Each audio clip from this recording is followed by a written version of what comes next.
Estamos aqui nesse dia de chuvinha, que é tão gostoso pra gente ficar ali, cochilando, dormindo mais um pouquinho, mas que bom que a gente teve essa vontade de estarmos juntos aprendendo, que é muito gostoso e muito importante também.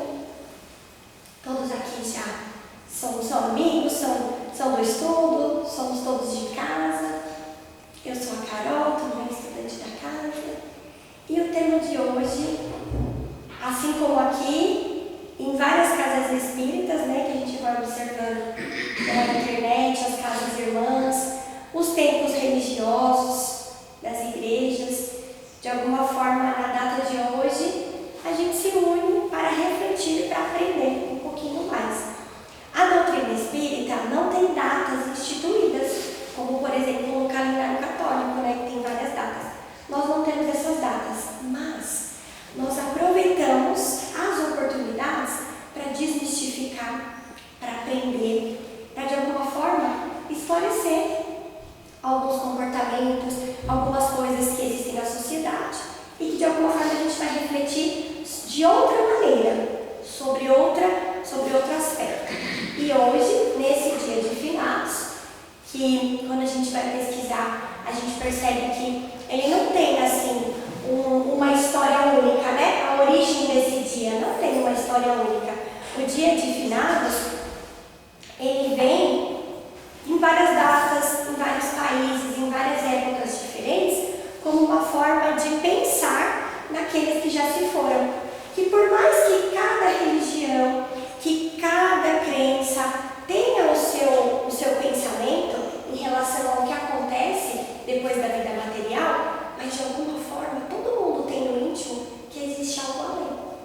Então, existe essa prática, sempre existir, de comemorar. Em algumas culturas é comemoração, em algumas outras culturas é homenagem, outras é aquele momento de reflexão, de saudade. E a doutrina espírita, sempre na razão, na fé raciocinada, busca esclarecer também, por meio do estudo, né? E aí, para começar, porque eu sei que esse tema é um tema sensível para nós, é um tema desafiador, porque por mais que a gente estude, ninguém quer ir embora. A gente quer ficar, né? E não queremos também que aqueles que estão conosco partam. Por mais que a gente tenha isso, até comento com a Roseli, eu falo, poxa vida, a gente tem toda a teoria, mas na prática, a gente não quer, a gente tem o apego, fala, não, fica aqui, fica mais um pouquinho, eu também quero ficar, vamos ficando, né? Vamos se escondendo.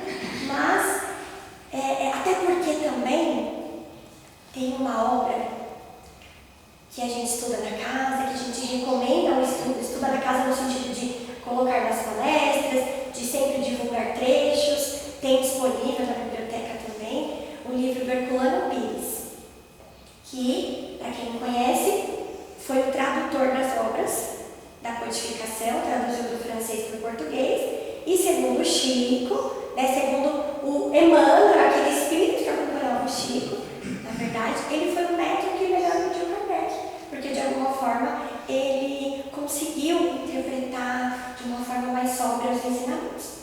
E aí ele tem esse livro Educação para a Morte, que só a palavra, né, muitas vezes já nos deixa angustiados.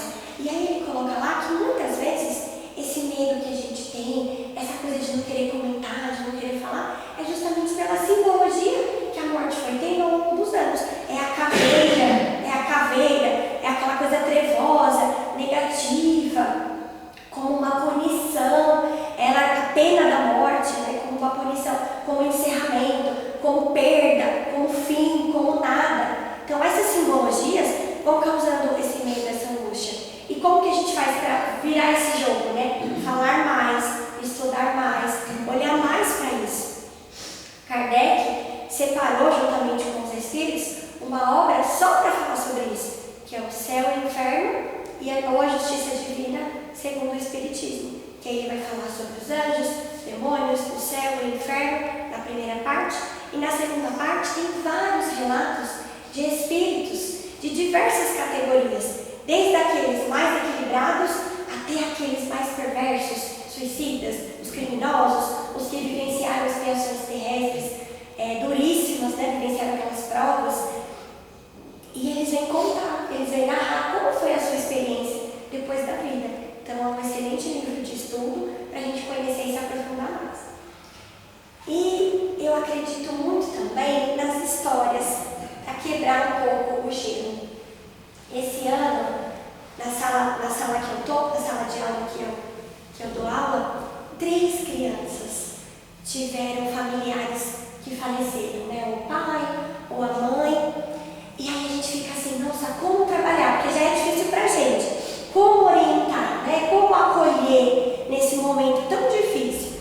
Mas elas que ensinam pra gente. A gente não ensina nada. Porque a gente vai assim, cheio de dedos, querendo, eu vou acolher, eu vou falar, eu vou conversar.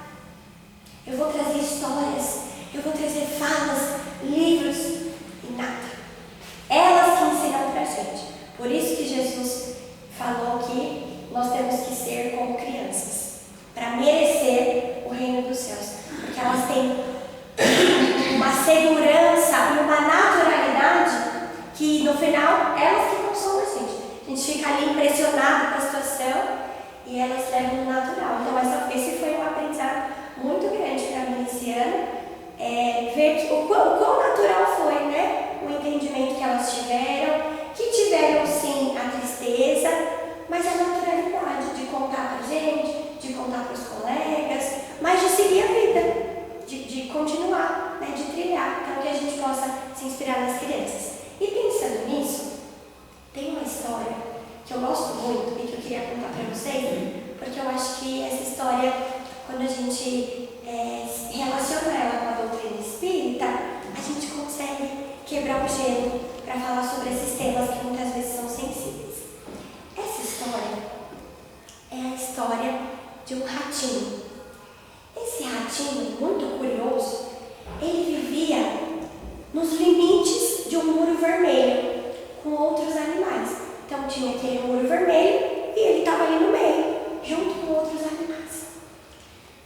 E esse ratinho, muito curioso, ele ficava desconfiado, ele queria saber o que tinha para além do muro vermelho. E aí então ele chegou numa gatinha, uma dos animais que viviam ali, uma gatinha. Ele chegou na gatinha e perguntou assim: gatinha, o que há para além desse muro vermelho? E aí a gatinha, com muito medo, falou assim: não tem nada, esse muro está aqui para nos proteger. Deixa ele aí, não fica perguntando não, porque o muro existe, sempre existiu e ele está aqui para nos proteger. Ele não ficou satisfeito com essa resposta.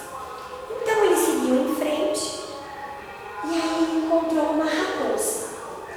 Ele chegou na raposa e perguntou: raposa, o que existe para além do muro vermelho? E aí a raposa falou assim: olha, eu nem estou vendo o muro vermelho, para mim ele está aqui também, sempre existiu, mas eu vivo o hoje. Se eu fosse você, nem perguntava sobre essas coisas. Viva cada dia como se fosse o último. Aproveita que você está aqui. Aproveita, vai curtir a sua vida. Não fica se preocupando com esses questionamentos que não vão te levar a nada, ratinho. Segue sua vida e você será tão feliz quanto eu, que não me questiono sobre essas coisas. Mas o ratinho não ficou satisfeito. Então ele continuou e ele foi atrás do urso velho, que era um urso que tinha uma sabedoria, né? Ele imaginou. E ele chegou no urso velhinho, já cansado. Aí, urso, o que há para além do muro vermelho? E aí o urso fala assim: ai, eu já sou tão velho para pensar sobre essas coisas. Eu não sei te responder, porque também eu nunca pensei sobre isso. E eu já estou velho demais. Agora não tem mais tempo para eu ficar pensando nessas coisas. Mas o ratinho, muito curioso, continuou sua jornada. E aí ele foi perguntar para o leão. Só que esse leão, gente, era um leão sem juba. E a gente sabe que a juba do leão representa toda a sua imponência, a sua coragem.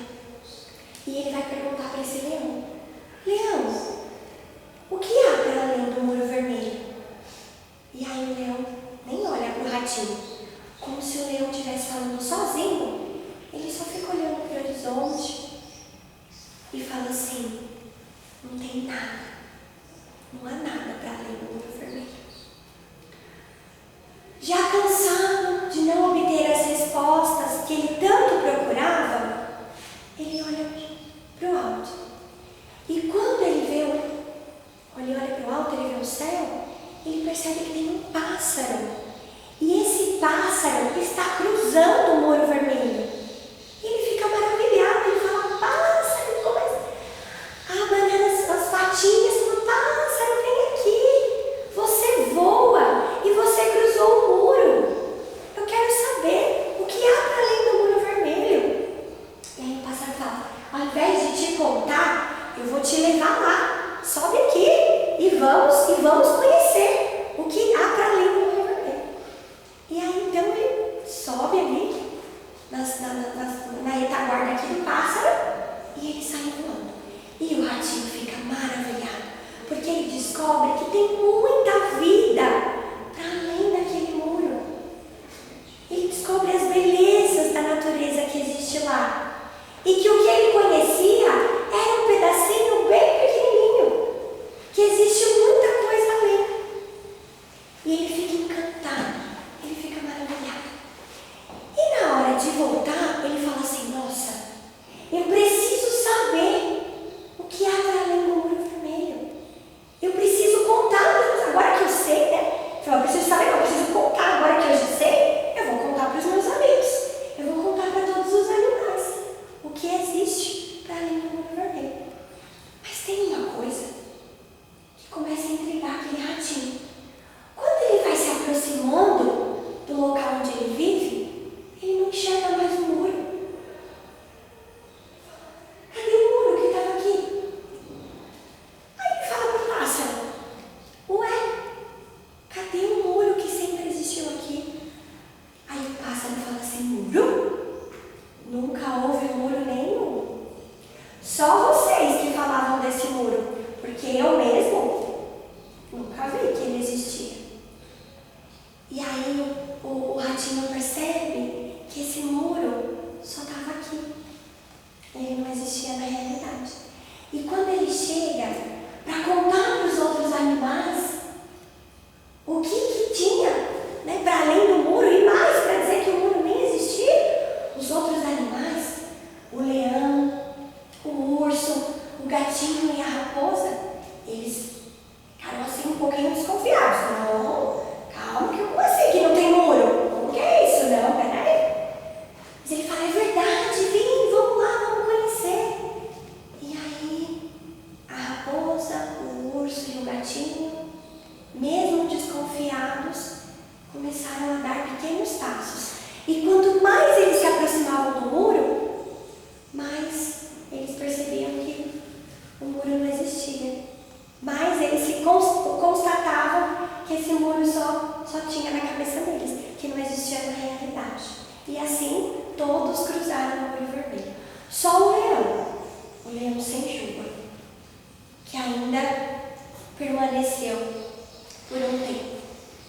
Mas, no tempo dele, depois de um período, ele também cruzou o muro vermelho. E aí, quando a gente vê essa história, que é uma história infantil, escrita aí por uma pessoa que não é da doutrina espírita, pelo menos não tem conhecimento, é uma pessoa estrangeira, não sei se ela é espírita, mas olha como essa história se relaciona com as nossas aprendizagens. Muitos de nós, assim como o ratinho, ficamos curiosos, às vezes de tempo em tempo, de crença em crença, buscando respostas para as nossas dúvidas. E aí, quando a gente conhece a doutrina espírita, é como se a gente estivesse cruzando o muro vermelho. E cruzar o muro vermelho é entender que a vida continua. E que existe muita vida para além do que a gente conhece, para além do planeta Terra. O planeta Terra é o nosso muro vermelho.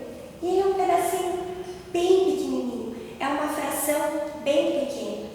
E quanto mais a gente estuda, mais a gente conhece, a gente percebe que esses limites só existem na nossa cabeça. São muros que nós construindo ao longo das encarnações. E que a doutrina espírita faz a gente cruzar esse muro e ver que ele não existe, e ver que a vida continua. Então, o antídoto para o medo, para essas angústias, é o conhecimento. Porque quando a gente conhece, o medo, ele perde o lugar. A gente conversa muito isso com as crianças, né? Por que a gente tem medo do escuro? Porque a gente não está vendo o que está ali. Por que a gente tem medo, às vezes, de comer uma comida que a gente não gosta? Porque nunca comeu, porque não sabe o gosto. Mas quando a gente se permite cruzar o muro vermelho, em várias instâncias da nossa vida, né? Essa história se aplica em várias situações. Quando a gente se permite cruzar os limites que nós mesmos colocamos pra gente, a gente se dá abertura para conhecer, para aprender.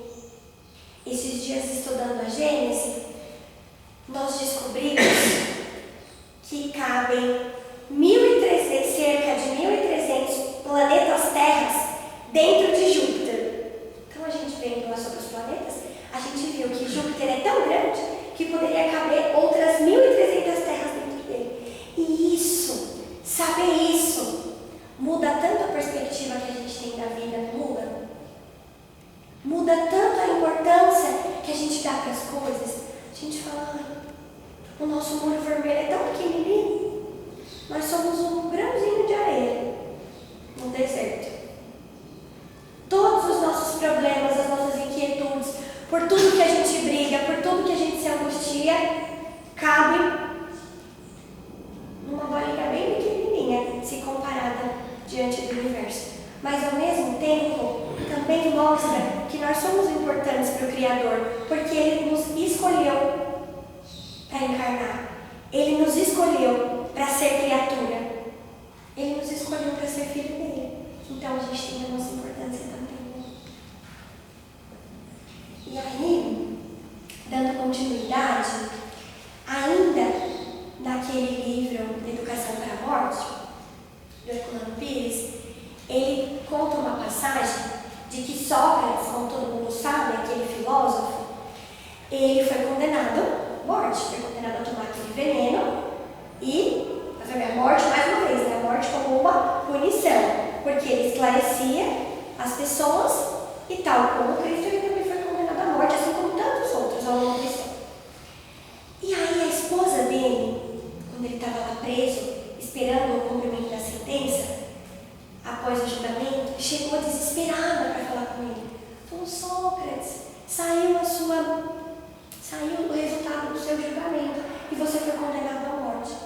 E aí Sócrates, muito tranquilo, falou assim, mas eles também estão condenados. Aí ele falou para ela, sim, mas você foi condenado injustamente. Aí ele, mas você preferia que tivesse sido justo? E aí o Herculano comenta que esse comportamento de Sócrates demonstra uma educação para a morte, uma maturidade espiritual alcançada ao longo das encarnações, em que ele percebeu que todos estão condenados à morte, porque a morte é a única certeza que nós temos. Mas, ao mesmo tempo, ele mostra, e tanto que mostra, que está presente na introdução do Evangelho segundo o Espiritismo, junto com as ideias do seu discípulo Platão ali, que a vida continua, que a vida não se encerra com o corpo físico. E aí a gente percebe que educação para a morte, na verdade, é a educação para a vida imortal, é se educar para a vida, é se educar para entender que a vida continua. E no estudo que nós fizemos aqui na casa muitos anos atrás, o seu Jorge, né, que está ali atrás, se concentrando, ele diz essa frase, né? Para o bem morrer, precisamos cuidar do bem viver. Essas duas coisas estão muito relacionadas. Quando a gente começa a refletir sobre os nossos comportamentos, sobre a vida que a gente está trilhando, sobre os nossos valores, sobre aquilo que a gente vai depositar a nossa importância, a gente já está cuidando da nossa imortalidade. A gente já está cuidando do que vai vir depois. E observando a história, quem primeiro cuidou dessa educação para a morte, para pensar não só na vida que está hoje, não só como a raposa da história que só queria viver o hoje, mas sim como o ratinho que estava querendo saber o que tem para além da vida material. Não é só dormir, acordar, trabalhar, dormir, acordar, trabalhar. Que existe algo além, que existe alguma coisa a mais, que nós estamos aqui por um propósito. Quando a gente, quem primeiro pensou sobre isso, segundo o Plano Pires nesse livro, foi Allan Kardec, que foi um professor, que foi um estudioso. Depois tiveram outros, mas na história, ainda que não seja, talvez, ainda que não tenha talvez o reconhecimento que ele mereça diante da sociedade, porque a gente sabe que existe, né, essa briga por crenças, mas quem pensou primeiro nisso foi Kardec. E juntamente com os espíritos, trouxe esses conhecimentos que nos orientam para além da vida. Mas, quando a gente pensa sobre a educação para a morte, a gente pensa em nós, nessa vertente, né? Eu como espírito, que um dia eu vou desencarnar, então eu preciso cuidar de mim. Eu preciso focar nas coisas materiais? Sim, mas eu também preciso cuidar da minha parte espiritual, porque é isso que vai fazer diferença quando eu desencarnar. Quando a gente vai olhar lá o céu e o inferno, que é parte da obra da codificação, como eu disse, que tem ali o relato dos espíritos, muitas vezes eles não vão sentir falta dos diplomas que eles perderam, da residência que ficou, eles vão sentir falta das preces que eles não fizeram, do perdão que eles deixaram de dar, da reconciliação que ele deixou de operar enquanto ainda estava encarnado, dos abraços que às vezes ficaram para depois, de saber um pouquinho mais sobre o que tem para além da vida, o que tem para além do olho vermelho. E aí vai correr atrás do prejuízo depois que já desencarnou. E com certeza, todos nós vivenciamos isso. E agora a gente teve o privilégio de conhecer uma doutrina que nos orienta. E fala assim, olha, cuida um pouquinho de você. Cuida um pouquinho de você, espírito. Cuida um pouquinho da sua história. Constrói a sua casa, as suas bases aqui, mas também constrói algo que vai te abrigar do outro lado. E o que vai nos abrigar do nosso outro lado é a fé raciocinando. Mas a educação para entender que a vida continua é também saber lidar com as despedidas, saber lidar com as partidas e com as chegadas, que essa também é uma parte difícil. E aí, eu queria trazer um trecho do Livro dos Espíritos. Ao longo da codificação, a gente tem muitos textos que nos orientam, muitas palavras que nos orientam, que nos consolam. No próprio Evangelho, lá no finalzinho, existem as preces. E aí são as preces, não para a gente decorar, mas talvez para nos orientar quando a gente está nesse momento de angústia, quando a gente está nesse momento de saudade, né? Porque não é que não vamos sentir, nós temos esse sentimento e ele faz parte. É uma peça, é um ente querido que agora continua existindo, só que num outro lugar, de uma outra forma. E a gente não vai ter o mesmo contato que tinha antes. Então é claro que vem a saudade. Mas que a doutrina espírita nos orienta para que talvez a gente não caia no desespero. E aí tem uma questão aqui, dentre tantas outras, a 936, onde Kardec pergunta assim: como as dores inconsoláveis dos que ficam na Terra afetam os espíritos que partiram? Porque muitas vezes, no nosso egoísmo, eu digo por mim também, né? No meu egoísmo, no nosso egoísmo, a gente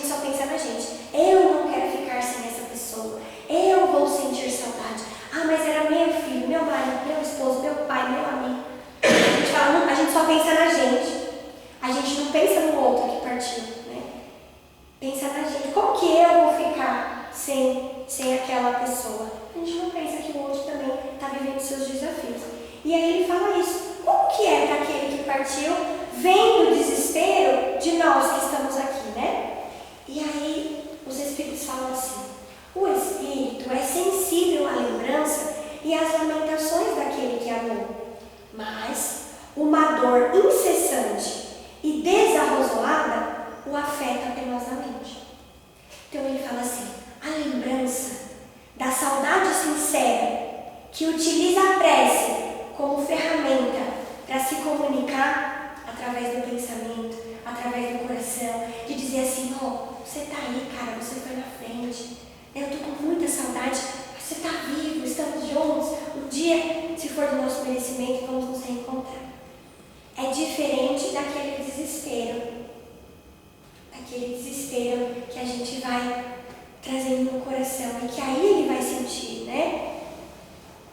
Como, por exemplo, se hoje eu fizesse uma viagem, às vezes para fora do Brasil, um intercâmbio, mas eu soubesse que toda vez que eu ligasse para minha mãe, ela ia estar chorando, como que eu ia estudar lá, me divertir lá, né? Veja assim, minha família está aqui, está triste, pelo jeito eles não querem que eu esteja aqui.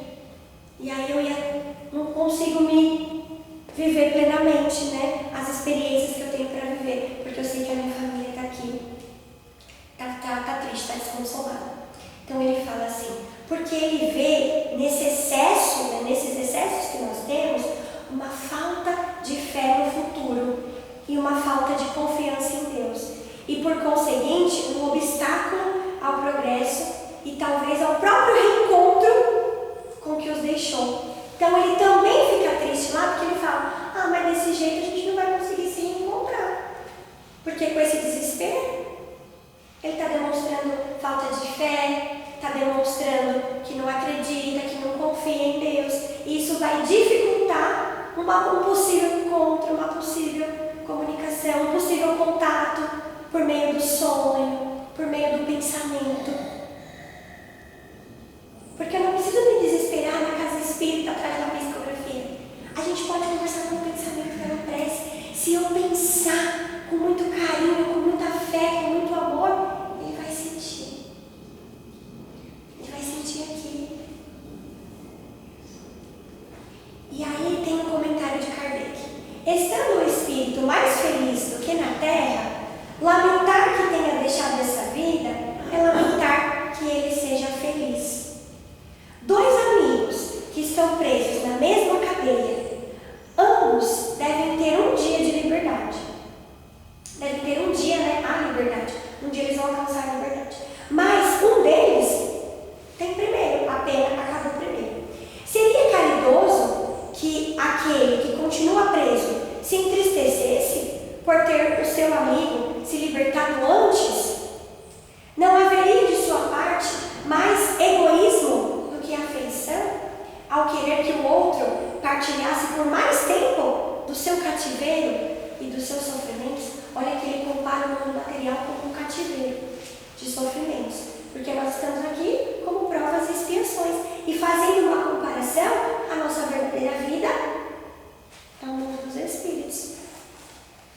Mas nós ainda somos tão apegados que a gente não tem essa confiança. A gente fala: não, peraí, não sei, na via das dúvidas me deixa aqui. O mesmo acontece entre dois seres que se amam na Terra. O que parte primeiro foi o primeiro a se libertar, e devemos felicitá-los por isso, esperando com paciência o momento em que também nós nos libertaremos.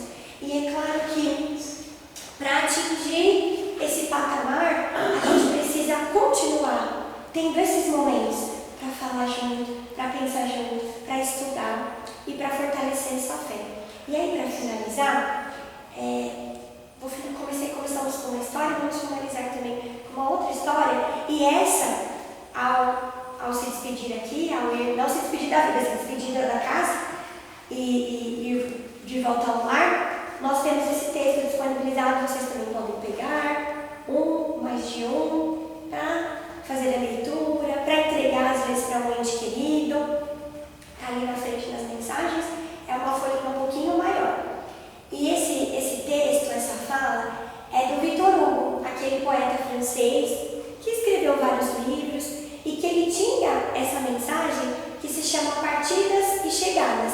Então a gente percebe que esse tema é um tema que nos inquieta em todas as esferas e que, como eu disse, né, para que isso deixe de ser angustiante para a gente tem que cada vez mais falar sobre isso, conversar e estudar e fortalecer a nossa fé através de tudo que a gente conhece, né?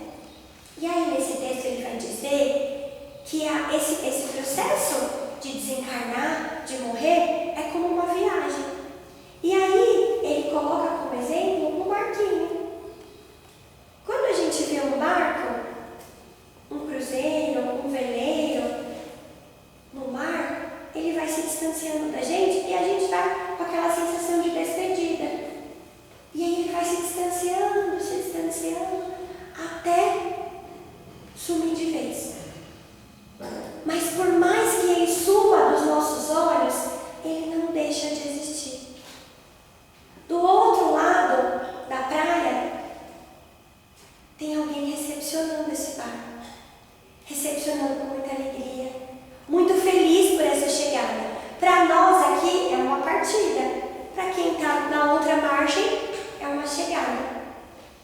E para a gente que está viajando, fica aqui na bagagem o que a gente buscou aprender, o que a gente buscou construir e a pessoa que nós buscamos ser.